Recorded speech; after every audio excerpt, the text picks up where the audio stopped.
பறவைகளில் பலம் வாய்ந்தது கழுகு. அதன் ஆயுட்காலம் சுமார் 70 ஆண்டுகள். ஆனால் அந்த பறவை 40 வயதை அடையும்போது ஒரு சவாலை சந்திக்கும். அதில் வென்றால் அதற்கு மறுபிறவி கிடைக்கும்.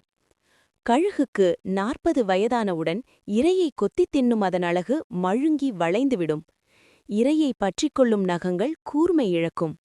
அது பறப்பதற்கு துணை நிற்கும் இறகுகளோ பெரிதாகி பாரமாகிவிடும். இதனால் கழுகின் பலம் குறைந்து முதுமையடையும். இந்நிலையில் கழுகு தனித்திருக்கத் தொடங்கும். தனித்திருப்பதற்காக காட்டிலுள்ள மலையின் உச்சிக்கு பறந்து செல்லும். அங்கு சென்று தனது அலகின் மூலம் அதன் சிறகுகளையும் நகங்களையும் பிடுங்கிவிடும். பின்னர் அதன் அலகினை பாறையில் உரசி உதிர்த்துவிடும்.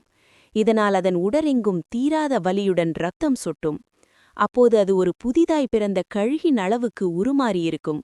எவர் கண்ணிலும் படாமல் தனியாய் பாறைகளின் இடுக்குகளில் கிடைக்கும் சிறு புழுக்களையும் பூச்சிகளையும் தின்று உயிர் வாழும். இவ்வாறு தொடர்ந்து 3 மாதங்கள் தன்னை தனிமைப்படுத்திக் கொண்டு கிடைத்ததை உண்டு உயிர் வாழ்ந்து அது வளர்ச்சி பெறும்.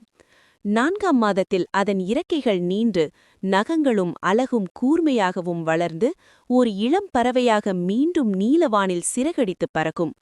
அதற்கடுத்த 30 ஆண்டுகளும் அது வானில் சக்கரவர்த்தியாய் வலம் வரும். 3 மாதம் தனித்திருத்தலின் மூலம் தனக்கு புதியதொரு 30 ஆண்டுகள் காலத்தினை தனக்காக உருவாக்கிக் கொள்கிறது கழுகு. கழுகின் வாழ்க்கையிலிருந்து ஒரு பாடம் கிடைத்திருக்கிறது. தனித்திருத்தல் என்பது புதிய வாழ்க்கையின் முதல் அத்தியாயம். அது வலியோடு ஆரம்பித்தாலும் அற்புதமானதொரு புதிய வாழ்க்கையை வகுத்துக் கொடுக்கும்.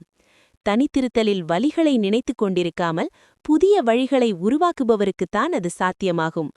தனித்திருப்பது சாபமல்ல, வரம்.